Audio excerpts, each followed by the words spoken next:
Bon, actuellement, on est sur les graphiques. Depuis hier, depuis samedi, il est d'abord 14h20. Depuis samedi, j'ai du mal à... Ah, ça, par exemple, je me fais même un peu la porte ici.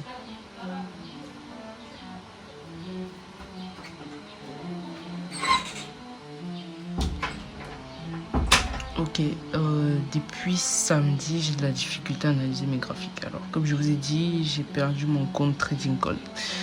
Mon compte a été suspendu et ils m'ont fourni une explication bidon. Je vais vous montrer le mail là rapidement pour que vous puissiez voir. Il y a ici Gmail. Ok. Alors ici Gmail. La connexion dérange. En attendant que ça charge. Alors voici un trade que j'ai pris. Il y a un abonné qui m'a demandé combien de stratégies est-ce que je trade. Alors déjà, j'ai répondu que la stratégie de swing sur le Forex, c'est-à-dire par exemple celle-ci que j'ai pris sur le GBP USDT, je l'ai déjà dit plusieurs fois ici, la stratégie de swing Forex, je la travaille actuellement en démo parce que c'est une stratégie que je n'ai jamais réellement testée. Ok, donc ici vous voyez j'ai mis opportunité là, donc il y a toutes les opportunités que j'ai avec ces stratégies là. Mais en dehors de ça, il y a des stratégies que je traite en réel déjà, ok. Il y a la stratégie que je traite uniquement sur le Gold et le GBP CHF. Ce sont les deux actifs. Bon, il y en a d'autres, mais ce sont les deux actifs sur lesquels j'ai décidé de me focaliser d'abord.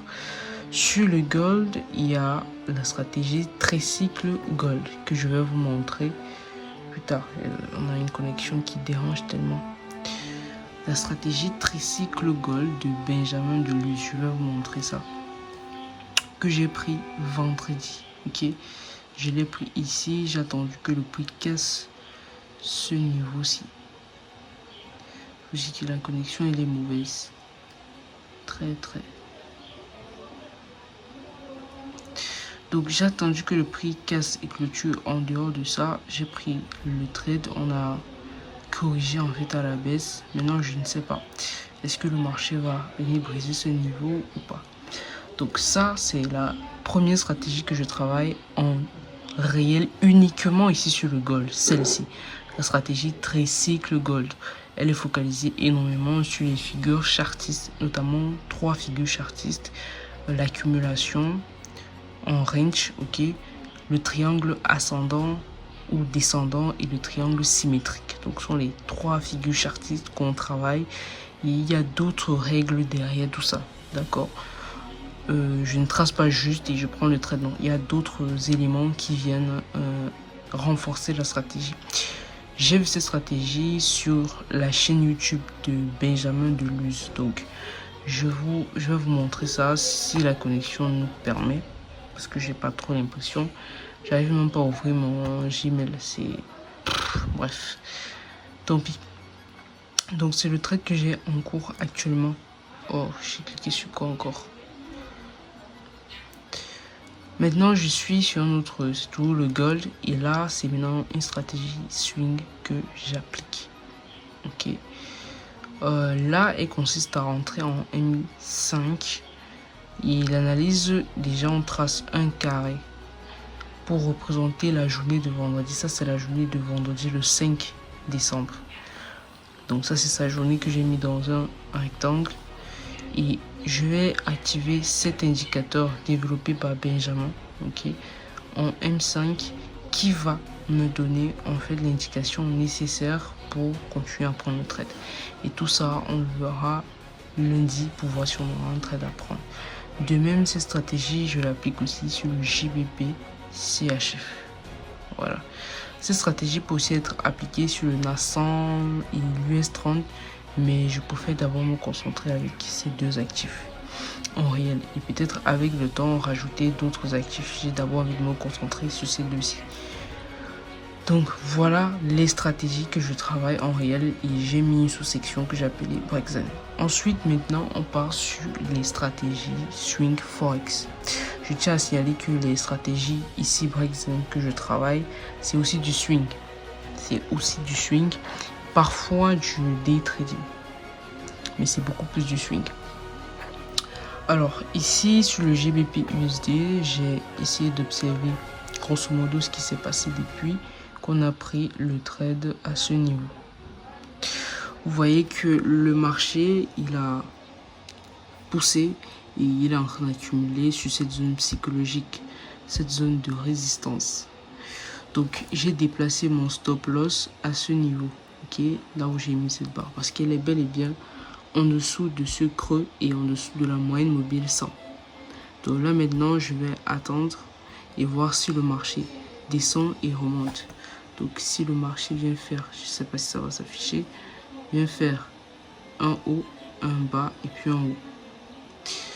Donc voilà, sans oublier qu'on a un objectif théorique de ce triangle, parce qu'on là on a un triangle ascendant et son objectif théorique est ici qu'on n'a pas encore touché. Donc ici sur le GBP USD, je suis encore largement en achat, on ne m'a pas encore fait sortir. Donc on va voir ce qui va se passer la semaine prochaine en sachant que on a pas mal d'annonces économiques en jeu. Voilà. Bon, on continue avec le GBP AUT. Ok, ça c'est l'un des meilleurs trades parce que ça va très vite. Je crois que c'est en 1 heure que j'ai pris ce trade là.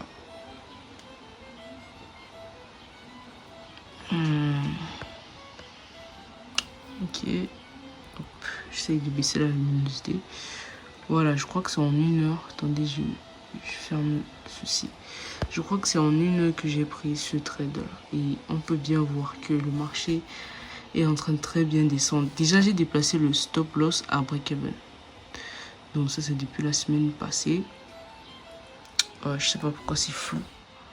Pourquoi ça devient tout d'un coup flou. Je sais pas. Mais bon, on a déplacé le stop loss ici à break-even, donc on est sécurisé. J'hésitais à mettre le stop loss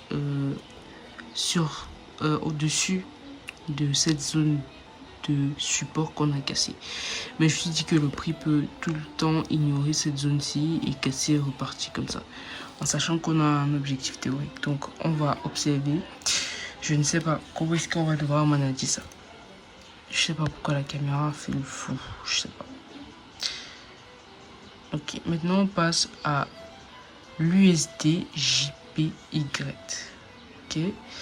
Alors ici, pas encore de forme. On a quand même déjà une trendline. Il nous faut une deuxième structure, une structure d'accumulation.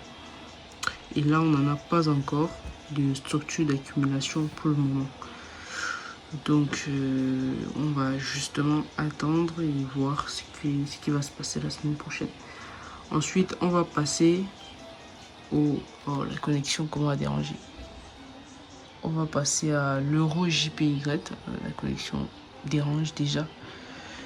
Ok, l'euro JPY, on est toujours dans ma zone. Ok, c'est un trade que j'ai envie de prendre. Mais on accumule encore depuis. Oh, la connexion. Et merde. Je ne sais pas pourquoi la caméra s'y fait le flou. Ça commence à m'énerver. Je suis obligé de tapoter tout le temps. Donc j'ai cette trendline que je sais pas trop si je dois la considérer. Je sais pas si vous voyez ça. Je crois qu'on est en 2 heures et non H4. Donc j'ai cette trendline. Ok. Mais c'est assez bizarre. La trendline est assez bizarre parce qu'on n'a touché que 3 fois. Et puis le marché a poussé. Mais bon, on a cette belle zone d'accumulation.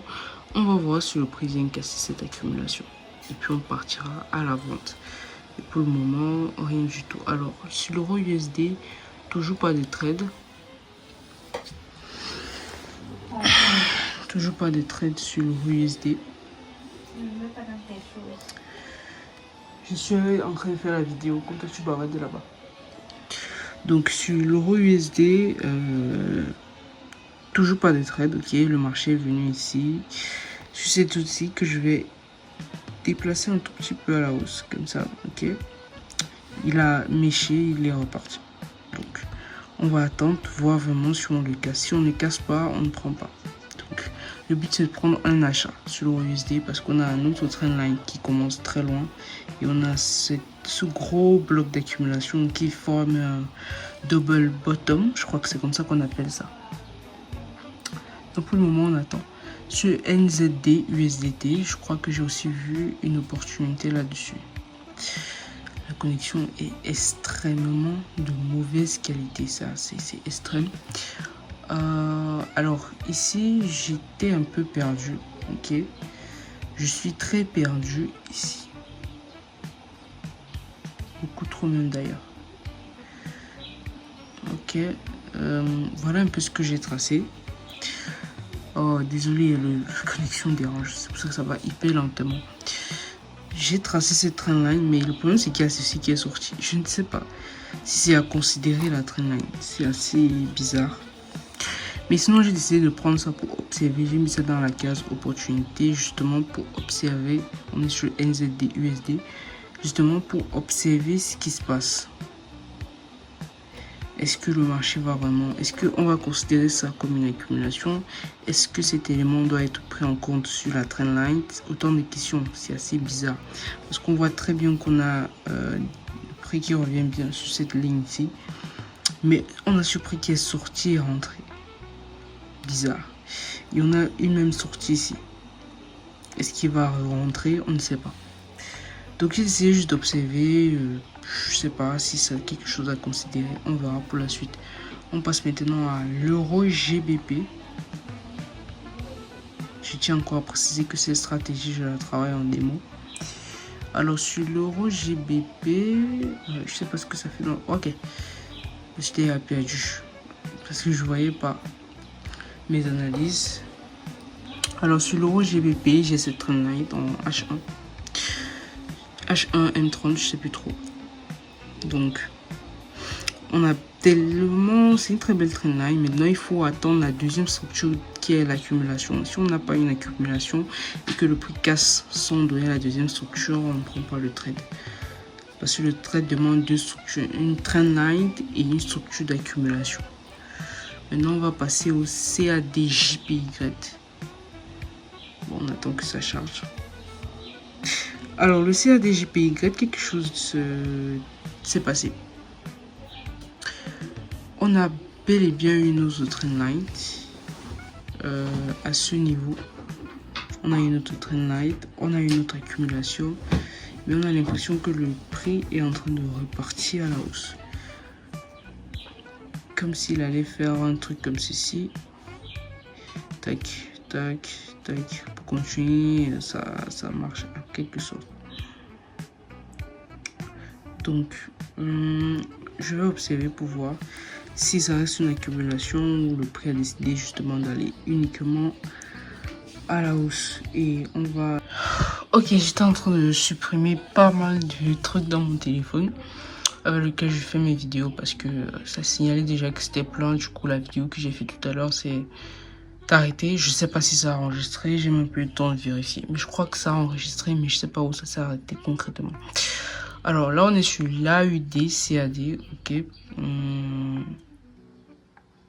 On a notre trendline qui vient d'être cassé. Je vais voir si on aura une deuxième structure, c'est-à-dire comme on est descendu comme ceci. On va voir si on va faire une accumulation, je sais pas moi, de ce type-ci, ok, avant de chercher à aller vendre. Par contre, si le marché décide de faire ça, et puis comme ceci, on ne va plus rentrer. Ok, on ne va plus rentrer parce que ça là, c'est pas une accumulation. Donc, on doit voir nos deux structures. C'est pas une trendline que je trade, je ne trade pas la trendline, je trade la structure trendline plus accumulation cassure de structure.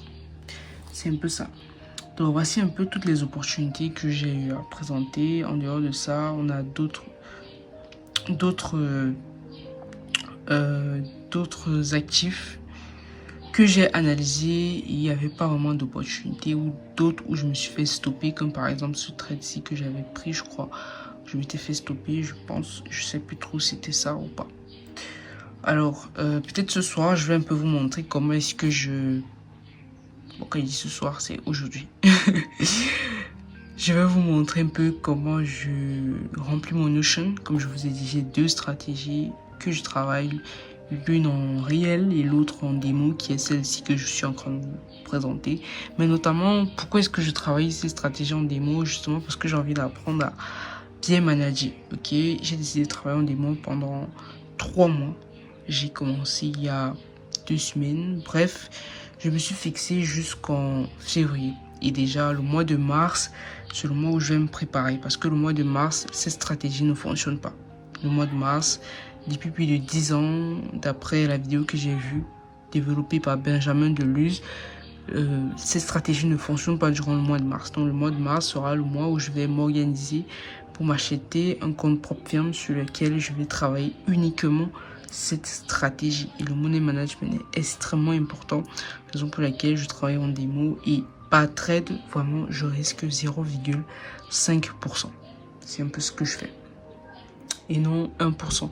C'est vrai qu'on a moins d'opportunités, raison pour laquelle je suis en train de réfléchir encore risquer 1% par trade, sachant que si je risque 1% par trade, la plupart des prop firms donnent une perte maximale de 10%. Ça veut dire que si j'ai 10 stop loss d'affilée, je perds en fait le challenge. Et si j'ai plus de 5 stop loss en une seule journée, c'est-à-dire si je perds plus de 5%, en une journée, je perds aussi le challenge.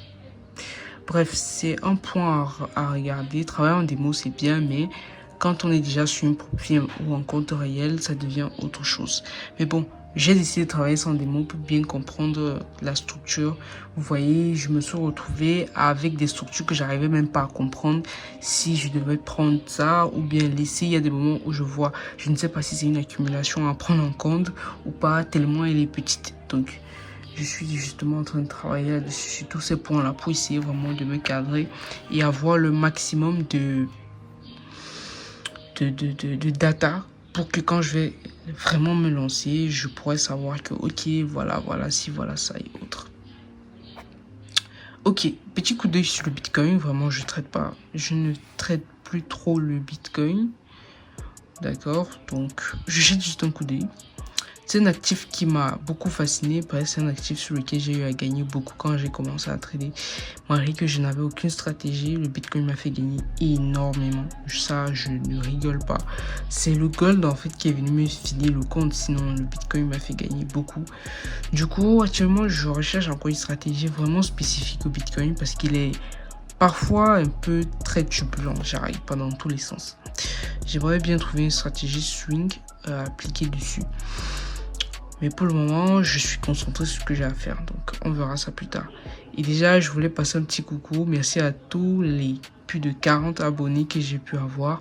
Vraiment, en commençant cette série de vlogs, si je peux dire comme ça, en filmant chaque jour mon quotidien dans le trading, je n'imaginais pas que des gens devaient s'abonner. En fait, je faisais ça beaucoup plus pour pouvoir plus tard venir checker un peu ce que j'ai fait comme évolution, parce que parfois en trading on peut avoir la sensation de ne pas évoluer et moi j'ai de la difficulté à tenir un journal de trading, à tenir un journal où je vais juste écrire ce que j'ai fait de la journée, ce qui m'a marqué ou pas. C'est quelque chose que j'ai du mal à faire, donc je préfère faire des vidéos comme ça et je préfère les poster pour que si un jour je me sens fatigué, je me sens mal de me dire que je suis nul et autres, je reviens vers ces vidéos pour voir à quel point en fait j'ai parcouru pas mal de choses et que je ne dois pas abandonner là. Donc le trading c'est un très long chemin, en sachant que quand on est trader, on est 80% du temps seul. Même s'il y a des communautés de trading, tu te retrouves seul face au graphique et toi seul en fait, c'est toi qui dois prendre les décisions, les choix. Et tu es responsable de tes propres choix. Et j'aime souvent dire que si tu fais plus de 5 ans en trading et tu n'es pas rentable, le problème c'est toi et rien d'autre. Mais bon, avec le temps, je pense que ça ira. Actuellement, comme j'ai perdu mon compte Trading Gold, j'ai pensé m'acheter un autre compte sur Founding Pips. Ben, pour ça, je vais vous tenir au courant peut-être demain si j'ai pu l'acheter ou pas. Parce que depuis, j'essaie d'acheter, mais ma carte bancaire dérange. J'ai du mal à recharger, il fait un paiement. Peut-être je vais payer par crypto l'achat du compte parce que c'est un de mes comptes FTMO que j'ai eu à perdre. J'avais acheté 7 ans avec la crypto. Quand je dis la crypto, je parle des USDT. Ok, je parle pas du Bitcoin. Parce qu'actuellement, quelqu'un qui détient le Bitcoin, c'est intéressant. Surtout quand tu es en Afrique. Si tu as seulement un Bitcoin, mon ami, tu es millionnaire. Ok. Bon. On se dit à tout à l'heure. Là, je vais aller finaliser mon Notion. Malgré que la connexion dérange, je ne sais pas si je vais pouvoir travailler. C'est totalement difficile. Tellement. Ici, j'arrive pas à ouvrir. C'est grave. Je sais pas. Ça charge, mais rien. Ouais, ça tourne depuis là. Généralement, quand la connexion est nickel, ça passe. C'est compliqué. Depuis plusieurs jours, j'arrive pas à travailler comme il faut. Bon. C'est atroce. J'arrive complètement à rien faire depuis samedi.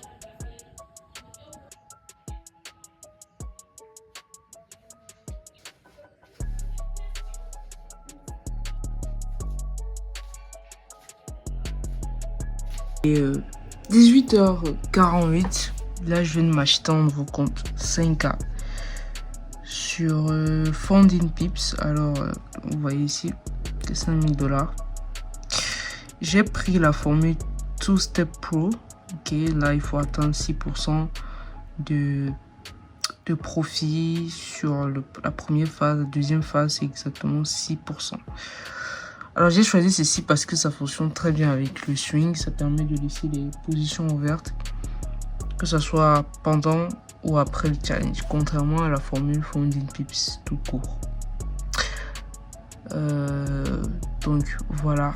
Bon, je vais un peu essayer de vous montrer les challenges, d'accord. J'ai pu résoudre quand même mon problème de connexion. J'ai pu résoudre ce problème là.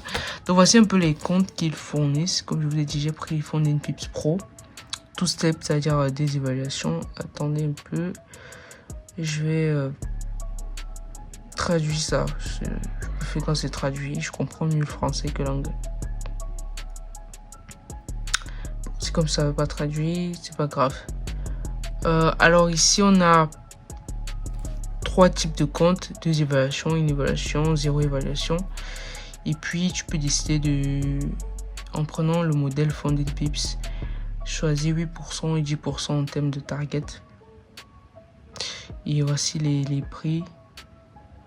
Pour 5K, tu payes 36 $, ou 10K 66, pour 100K, 100 000, pardon. Pour 100K, oui, tu payes 529 $. Bon, moi j'ai pris la formule Founding Pips Pro. Ok. Hop. 2 étapes. J'ai pris cycle de récompense hebdomadaire. Ici j'ai pris 5K. C'est revenu à payer 29 $. Donc pas cher du tout. Et ici il faut attendre une récompense journalière de... Attendez, je vois dans rythme. Il faut atteindre une récompense journalière de 6%. Voilà. Je sais pas trop s'ils ont mis ça ici. La phase, voilà. La phase étudiant, phase 1. Cette phase permet de tester vos compétences en trading et de définir votre profil de trader. Objectif de trading, atteindre objectif de profit de 6%. Effectuer au minimum une journée de trading de bourse, blablabla. Phase 2, cette phase confirme votre cohérence et valide les résultats de la phase étudiant. Atteindre un objectif de profit de 6% durant la phase pratique. Effectuer au minimum une journée de bourse, respecter la règle de trading. Bref, Une fois la phase d'évaluation ici, vous aurez possibilité de trader sur un compte master. Donc, ça donne directement accès à un compte master. Le compte master permet vraiment de garder les positions durant les annonces économiques. Bref, c'est avantageux pour quelqu'un qui trade en swing. Et comme moi je fais du swing, j'ai préféré prendre ce modèle-ci qui coûte moins cher que les autres. Donc ma stratégie elle est simple. Si j'arrive à valider ce challenge, les premiers payouts que je pourrais avoir vont me permettre en fait tout simplement de m'acheter d'autres comptes propres firmes, etc., etc. Mais sinon j'ai déjà eu à lire toute la réglementation qu'on donne ici et du coup bon, je suis prête pour commencer dès demain. Mes analyses sur les graphiques ont déjà été faites. Bon, comme j'ai pu rétablir la connexion, je vais remplir mon Notion, quelque chose que j'ai pas encore fait. Hop, donc je vais vous faire une vidéo tout à l'heure pour vous montrer mon Notion, comment est-ce que je complète en fait mon journal de trading sur une Notion.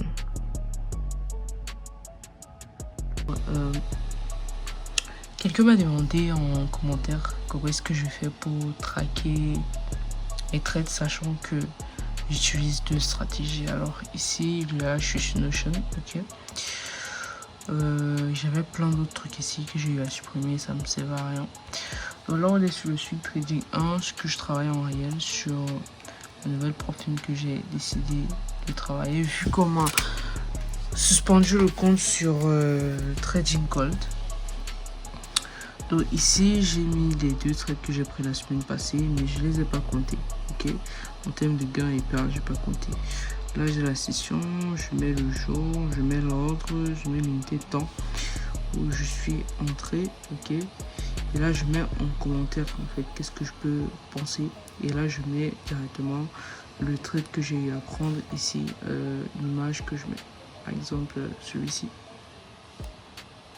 Là, c'est le trade sur le gold. Donc, hop. Voilà. Pareil pour le GBP CHF que j'ai écrit ici. Donc ça voici un peu grosso modo comment est-ce que je traque la première stratégie. La deuxième stratégie, je travaille cela en démo. Je travaille cela en démo et j'ai eu actuellement depuis une semaine, on peut dire depuis le 28 novembre jusqu'à aujourd'hui, j'ai 4 trades que j'ai pu prendre. Le GBP CAD que j'ai clôturé à $50 de perte parce que j'avais déplacé le stop loss sous une zone. Donc, je vais vous montrer ça ici. Okay.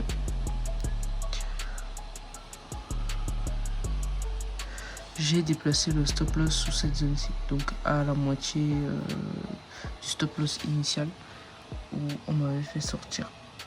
Donc je perds en fait $50 et c'était une vente. Voilà. Ensuite j'ai le GBP USD, c'est un trade qui est en cours, raison pour laquelle j'ai rien mis ici. J'ai écrit j'ai mis des commentaires là. Ok, j'ai mis un commentaire là que je pourrais venir relire. Donc c'est un trade actuellement qui est en cours, de même que le GBP AUD et l'euro GBP où j'ai aussi mis moins 50 parce que j'avais déplacé le stop loss sous un récent swing low qu'on m'avait laissé. Donc ce swing low aussi, donc je l'ai déplacé ici et on a venu me faire sortir. Donc grosso modo, je termine la première semaine si je suis en négatif ici en démo. Donc on a encore un trade en cours sur le GBP USD et le GBP AUD.